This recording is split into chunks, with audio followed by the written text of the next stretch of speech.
Main attack is coming through to that B bomb site, and Ali's going to spot the initial dart across there. Sergey is going to take Mayern's head off, and you know what? MIBR call the abort. They're going to wrap it back around towards the ladder room, combine with the Ivy players to snap onto that A bomb site. What are they going to be able to find, though, is the real question. X7 and company are still here left to defend this site, and they're getting a rotation out as well to the back halls. KNG, though, so far able to deal with that rotation through the back side. But Alu and Sunny now chiming in, putting a stop to this round very quickly. A very dominant performance here from the Finns on the pistol. Advantage, it causes you to get bogged down to a 5-on-5 where everything kind of at a standstill. No one's really moved very much. But they do get that kill onto ladder room thanks to Taco coming over from the inner hall. So now they can start swinging into this outer bomb site, using the utility to keep pushing forward and more forward. KNG also finding a... Start the round off here now for MIBR as Alu has to call question of everything around this position. Coming in from CT, doesn't know where KNG is, although KNG will have his back to Alu. Not expecting that rotation, and now the bomb comes through to B. Sergey with it all to do, but the flashbang has him absolutely dead to rights as Alu now, it all rests on him. Another great flashbang. Time and again, MIBR gaining advantage with their utility usage and their timing as a team, but Alu keeps it going. Ariel coming in now with the UMP, trying to see if they can make this retake work, but Mayern has other things to say about it as he finds Alu leaving Ariel all by his lonesome. He has upgraded to an AK-47, but there's just way too many things to worry about at once, and Made in Brazil do find a second round there. And again, this is a variation off of something we saw them do quite a lot at Blast. What they've done is, with Fallen kind of taking over primary opping duties, they've relied more and more on KNG rifling, and what they're using close to deal with, and he's been blinded out and taken care of with ease. Still is a 1 CT left here in the site that they'll have to clear out. They've already caught Ariel on the backstab. And everything's going swimmingly for Made in Brazil. A very efficient anti-eco, that has to be said. Even trying to farm some cash with this SMG from Fur. He's already gotten 2 kills with the MAC-10, so it's more than paid for itself already. Trying to see if he can't get a bit more. Instead, it'll be KNG who does it. So there you have it. Made in Brazil taking a little bit of a lead here early on Train. Economy for the CT side is in a dire place, too, because they can buy here, but they're kind of in that weird buy-save rotation if they keep losing rounds. So it's really playing into Made in Brazil's hands. And one thing... Aggression into a triple Ivy-heavy team, and you're doing it through fire? Yeah. You've kind of missed... Yeah, you haven't thought it through entirely. Yeah, that's, I think a build order loss is the fair one. If you're a StarCraft fan, you would get that. Yeah. Or, you know, you lose game rock, paper, scissors, right? I mean, it's really the other simple way to look at it. It's definitely not a good look for ENCE. Again, I don't mind it, like, in the sense that if you're a CT... It's going to be Sunny by the coils, by the cogs. He's going to have to do a lot here. Sergey there with assistance. Great damage from the M4. He's still alive and kicking, as is Sunny. He will get traded eventually, but he's done his job. Just 2 players left. They have to force the bomb plant. Sergey, does he go forwards? He's going to wait for his teammates. That bomb's been planted. Taco, 1 versus 3 on his hands. It's going to be a very tough situation to try to recover from. They know exactly where he is. There's only one way out of this situation, and it's headshots. Taco can't get the first one, and that will be the round for ENCE. Much needed round picked up. Great read on the round. Pretty quickly to T-Con. So he wants to help this attack rather than backstab. Taco leading the charge here up the sidewalk, pushing really close to Z before finally getting caught by Sunny. Bomb doesn't get planted, but Sunny just biding his time, playing very patiently. Really good trigger discipline to wait this all out. He's just not done yet, Dan. He's continuing to dispatch of players on Made in Brazil. He's won this round almost single-handedly. Yeah, Sunny played this so well.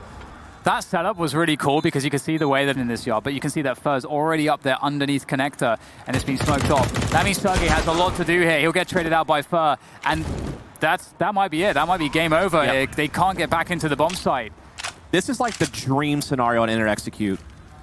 Is Fur getting this deep towards Z, but while the bomb gets planted, getting so much space denied to ENCE. Now they have no footing to go for this retake as quickly as they would like to, but they still find a way to break through anyhow. Ariel doubles up right there. Mayern able to respond and keep it even at a 3-on-3, but ENCE still do have the health advantage as they start pressing their way forward. They also might be able to use their utility to their advantage, and the kit 7 is able to find Taco Sunny onto Mayern, and there you have it. ENCE actually still pulled that off despite the fact that... Surprise, the element of surprise, and he certainly will do. Ali's about to catch Mayern, I think. And indeed, he gets the headshot onto Mayern, and Sunny indeed also gets himself a frag, so it's getting desperate now for the Brazilians. And indeed it is. Just these aggressive positionings are really hard, and now there's no time to plant this bomb, you have to imagine. He's going to try, but no, Sergey is wise to the timing, able to get that kill. And that was just a case of ENCE getting assertive in a couple different positions all at once, and every single aggression worked out. Alu gets his kill, pressed up close T-Con. He also got the info about that push out for a teammate to get to collect the kill onto Fur, I believe that went down.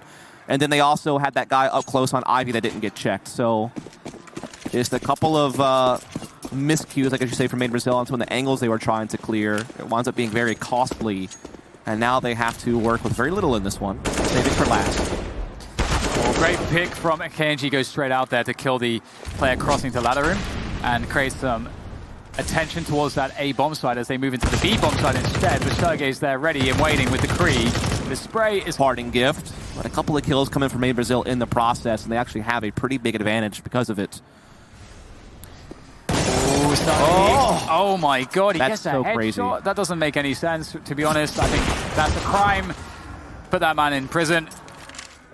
And now it's just Sergey left. What is going on in this round is it pushes all over the place.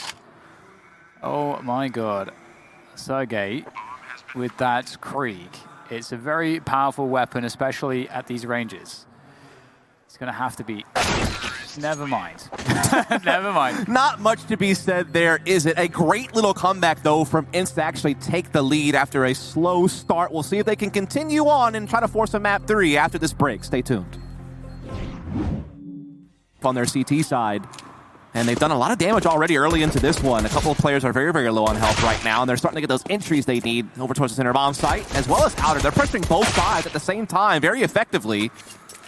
Bomb will be recollected there by Alu. 3-on-2 now. They have full control of the inner bomb site.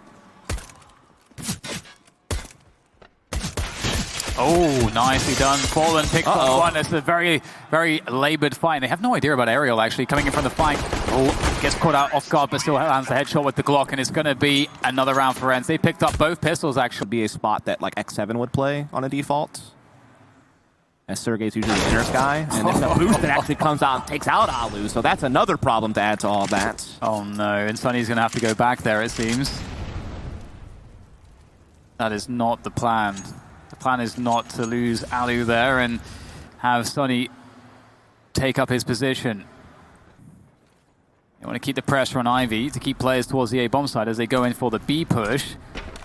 However, there is Taco playing very close. Yep, and the ops support him from the backside as well. And Taco does go down, though, with no kills to his name to show for it. But again, KNG had rotated already with the op, and he's able to find a kill.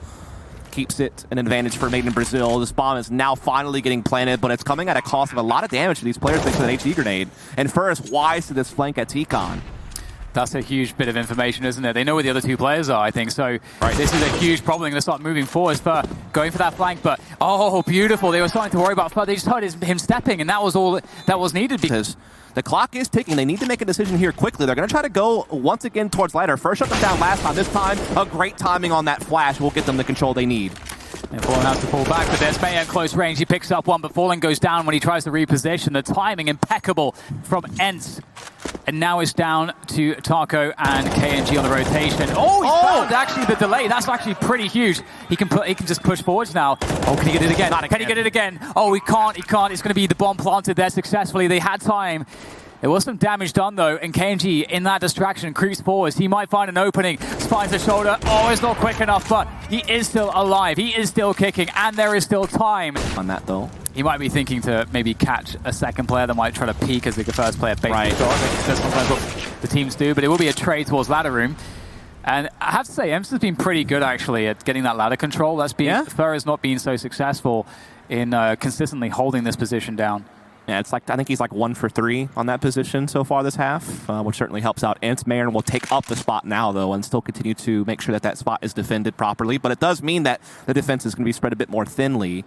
Taco, though, holding a new angle this time, Dan, and this could be something that ENCE is not going to be prepared for. And there it is, gets the kill, gets the bomb down, still alive, still holding on, might be able to even find more and need a second taken care of by Taco. What a play by him to get the advantage for Made in Brazil. That's such a dirty play from Taco. It's a one-and-done spot. He gets 2 from it. And now there's been enough time for his teammates to get in position, to get out of connector. And you can see ENCE will be stuck around the bomb train. KNG, oh no, it's X7, what a fantastic shot, finding Fallen there. Now KNG will creep forwards. ENCE looking pretty good here to maybe convert this one. It's X7, oh no, the timing, poor X7. Couldn't have been worse on that timing. Alu now is up to him. Coming in from this upper position. A whiff from KNG. That gives Alu a chance here. He's going to pull out the knife here, going for the shot. Beautiful. Alu knows how to close it out, and he'll do just that. 12th round. Changed for both sides, but no one's really found a foothold just yet in the round. Fallen, though, spotting T's dropping around T-Con and does dispatch of Alu. Nice headshot there from him, doing the extra damage. Now the first assistant towards Ivy. Misses, but still alive. Still buying time, still holding his ground, and there's another one onto Aerial. Again, Fallen known for how he handles the pressure of being closed on. When his back's against the wall, he can deliver, and he's going to continue to do so with KNG's assistance as well, leaving Sunny all by his lonesome. What do you do if you're Sunny in this position? Fallen has 1 HP. He got dinked at the beginning of the round. He almost died, but then he converts that into a 3K, decimating the ENCE push. That is what he does. That is who he is from that position. A power player, and KNG is going to jump across the angle. He was the guy who had HP. Fallen and Taco don't have almost any to their name, and there is some time here for Sunny to try to work them out, but they know where he is. There's only 2 potential avenues that he can now emerge from, and this is one of those 2. And Fallen's on that position. Who better to close the round down with 1 single point of health? Because he was that smart opper. Maybe not crazy flashy, high-speed flick shots or anything like that, but he was just steady, and he was really good in pressure. And that was a big play from him in that round. And now it's just pistols for ENCE. For already finding one with the SMG. All the rest of ENCE are now funneled to Ivy. And that TV got wrecked. Indeed. It is important for a player like Fallen as well to really leave his mark on the game, because CT's playing passive over towards Ivy and Bomb Train, but Fallen does have that AWP. It's going to be hard to deal with him, and he's already going to find one. It's a good shot, but sitting by Sandwich. No one's found him. He gets another one. That is a huge problem. They'll eventually take down Fallen, and Sunny does find Fur as well. That is a miracle. It feels like there's a chance they're still in this one. Sergey, 10 seconds left. That bomb overtime here, and there's only 2 rounds they must win now to do so. Starting off with a 2-1-2 default, and Alu gets a pick onto the most important player for that A defense. That's Fallen. That's so huge. Alu's had kind of a hard time finding a way to make his op useful on this T side. He hasn't really been given a lot of looks or a lot of opportunities to try to make plays happen, but that time he does get it. Fur trying to get something back by getting aggressive towards the T connector. He actually beats the timing on Sunny's Molotov to get into that position as well, so that could be a problem. Taco also playing a bit of an off angle towards upper inner, which could be a real problem for ENCE if they're not careful. And you have to respect this from Made in Brazil. They have to kind of do things like this to try to fight their way back in the round, and it might just work out. Taco, though, being spotted by Aerial. It's going to clear out the inner bomb side. It's wide open now. No one's here left defending. And it's over, pretty much, in this round. Unless this bomb goes outer. Let's hold the phone. There's 3 defenders here that could get this bomb down, perhaps, but no, it does shuffle out of there. So, yeah, you're probably right. It's probably over. Yeah, don't throw that bit of variance into the mix. Just like, oh, let's just go to the... And Made in Brazil will save these weapons, right? I've seen teams do that before, and then they like run into the CTs who are like running to save, and then the bomb goes down, and it's like, uh-oh. You know, we've made a terrible mistake. Yes. But it looks like they will go for the correct play and plant the bomb in the safe location. And we're going to get ourselves it's going to be round 30 to decide whether this goes to overtime or not. Ends with a very respectable round, and you know, starting off with a pick on the Fallen created a lot of problems for MIBR. And you know, Taco's position, those spots, it's really difficult if you peek them correctly. You know, because Taco had this left eye versus right eye position. So if the player who's coming in, which in from the T perspective, you're the right eye peeker, you will have the advantage in that particular angle. So you got to be really careful if you're Taco, and that's why a lot of pros will actually jiggle as well, because they'll jiggle peek stuff so that if they're at a disadvantageous angle, they'll get contact and information, but not commit themselves to the unfavorable engagement, but still get to hold that angle for a moment. Alu with another kill, and it's not looking good. It's looking like OT. Fallen still alive, though, with the orb, and he's making his way in. No support. It's a man and an orb. And he will go down. Overtime has indeed been secured. Great stuff from ENCE to do so. Honestly, there's so many things that were working against them, but they kept their heads in the game, and they made it here to overtime, and it's not over just yet. Indeed, it's not. And remember, it is MR3, 16K, a race to 19, 18 means another overtime, and there's plenty of money in play each and every round thanks to the 16K start money. And I mean, it's hard to say who comes in feeling better about things in this OT. I mean, it seemed like Made in Brazil controlled the game almost every step of the way. Even there were some ties, but Made in Brazil quickly jumped back ahead. It wasn't until literally the last 2 or 3 rounds of the game that we saw ENCE make that last-ditch effort to keep this game. They've been stepping things up here. Double flashbang play for the Ivy aggression, but the LT's out in the outer positions as well. They can be all over the place, and they could have inner control now as well.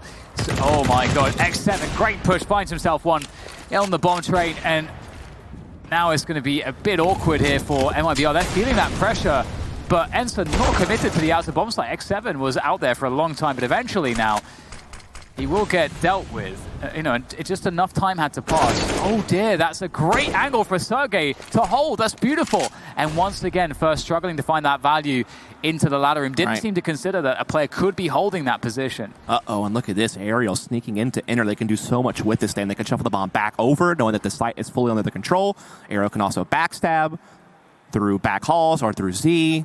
There's so many possibilities here for Aerial, and they have no idea. And he spots the barrel, falls AWP. He's going to get right behind him, gets the headshot, clears the rest of inner site. The bomb can come in safely. And this round seems to be sliding through Made in Brazil's fingers now. It wasn't even 3-on-3 for a bit. There was a hope for anyone, but now that hope is lost as the Finns punch in the digits and probably lock the round in. ENCE played so well off of having one player be very aggressive in the yard with a couple of smokes down, a couple of flashbangs out there. The initial pick to really sell it and to create a lot of rotation, and then they pushed everything after that, and that was a really big problem. They had pressure everywhere, so many holes in the defense. Really very well played by ENCE, and they're going to take down everybody. Okay, so ENCE starting. KNG taking his op towards inner. Haven't seen him be successful there yet with it, though, to be fair, but there it is. Reverse caster's curse? Not quite sure how you define that, but it's good, though, to get that mixed up, get KNG in these positions every so often, get that opening kill. Once you have that opening kill as a team, whether you're on the CT side or the T side, you can have some protocols as to how you shuffle your rotations and your defense or your offense, respectively, to account for that, because you don't need as much information if you've got the man advantage. So you don't have to have as much position. If you have less position, it's less risky. You can cover each other better. Yeah. First said, I'm not going to be there this time around, guys. You guys can just have that space. And Fallen actually watching with the AWP, that's probably going to be different for ENCE. They're probably not used to having to deal with this as they come out this location. If they decide to come out here, they might even just shuffle back and go forward towards inner. Hard to say at this moment. I think they're just trying to see what they can find first. Seeing if anybody might push late into ladder or something like that. Oh. Gets caught again with that rotation. That's the second time Aerial's caught him doing that. And in goes Sergey. This is it. They're pushing everywhere at once. That's the bomb there in inner as well. And that's actually where MIBR hold on to. So with 35 seconds left and the rotation through a ladder for the bomb, there might be a chance. There's the bomb. KNG's caught it. It's now down on the ground. It's got to be collected, but they have to traverse these open spaces against the AWP. But there goes the AWP. Sunny and Aerial lock it down. Very well played. Map, which would be overpass. ENCE finally started to find some great solutions here. A quick trade inner will create problems for MIBR. Certainly a more favorable scenario for the T side. That is for certain when you get a 4v4 like this with so much time on the clock. You see, the T side can just kill the clock a little bit and reset the situation. And look at this push. Fallen has a disadvantage here on this angle. And as you can see, yeah, X7 had he had the scope as well, so just a better angle, unfortunately. Fallen couldn't have known. This is tough. ENCE looking so powerful in this overtime. They've won these rounds pretty decisively, if we're honest, and they might just win out 3-0 and set themselves up to be one round away from a map 3. Made in Brazil need to dig deep here to try to keep themselves in the race of a 2-0. Defense is split very spread thin with these 3 remaining members. 2 towards outer, 1 at passive inner. And seemingly gathering up here for a triple Ivy play.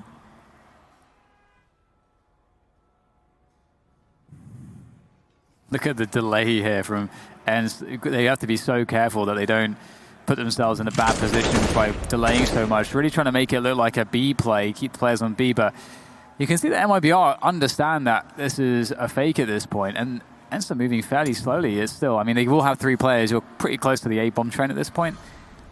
Fer looking to hold on to that. If Fer can keep this position, that's going to cause problems, because then they'll have coverage of both sides of the bomb train. Kenji getting closer, emerging from old bomb, goes for the play, quick scope onto Aerial, and now tapping the bomb. Someone has to go out and peek this. But no one's going to peek it. They don't believe. They don't believe. They are non-believers. Oh my god, the timing from Sunny is perfect. And there you go, the clean sweep, 18-15. It's looking